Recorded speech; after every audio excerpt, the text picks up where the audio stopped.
Hello माय Deere YouTube family, मैं परी विश्वकर्मा स्वागत करती हूँ अपने चैनल परी सॉन्ग कॉमेडी यूट्यूब चैनल पर। तो आप सब कैसे हैं? उम्मीद करती हूँ आप सब बहुत अच्छे। आज मैं बहुत ही ज़बरदस्त नंद भौजाई का नोक झोंक लेकर आई हूँ। तो कैसा लग रहा है कमेंट बॉक्स में ज़रूर बताइएगा और लास्ट वीडियो तक बने रहिएगा। Thank you so much last तक बने रहने के लिए आप लोगों को। चलते हैं गाने की तरफ देर नहीं करते हुए। ननदी मारथी नजरिया बजरिया में, ननदी मारथी नजरिया बजरिया में, बजरिया में हो बजरिया में, बजरिया में हो बजरिया में, ननदी मारथी नजरी बजरिया में, ननदी मारथी नजरिया बजरिया में।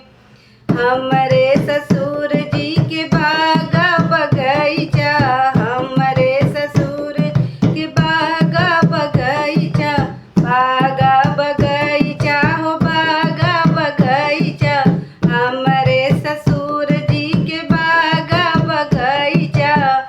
अरे तोड़ जाली फूल दोपहरिया में, ओ तो तोड़ फूल दोपहरिया में, ननदी मारथी नजरिया बजरिया में, ननदी मारथी नजरिया बजरिया में, बजरिया में हो बजरिया में, बजरिया में हो बजरिया में, ननदी मारथी नजरिया बजरिया में, ननदी मारथी नजरिया बजरिया में।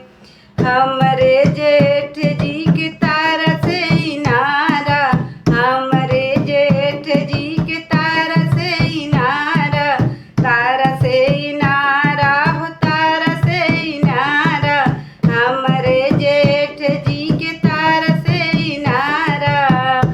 अरे वो तो जाती नहाए दोपहरिया में, वो तो जाती नहाए दोपहरिया में, ननदी मारथी नजरिया बजरिया में, ननदी मारथी नजरिया बजरिया में, बजरिया में हो बजरिया में, बजरिया में हो बजरिया में, ननदी मारथी नजरिया बजरिया में, ननदी मारथी नजरिया बजरिया में।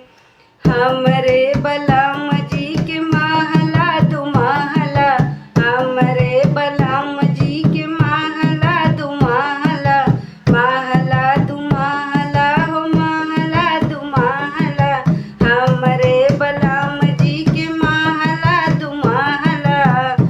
अरे वो तो कूदै डाड़वाड़े अनारिया में, वो तो कूदै डाड़वारिया अनारिया में, ननदी मारथी नजरिया बजरिया में, ननदी मारथी नजरिया बजरिया में, ननदी मारथी नजरिया बजरिया में, बजरिया में हो बजरिया में, बजरिया में हो बजरिया में, ननदी मारथी नजरिया बजरिया में, ननदी मारथी नजरिया बजरिया में, ननदी मारथी नजरिया बजरिया में।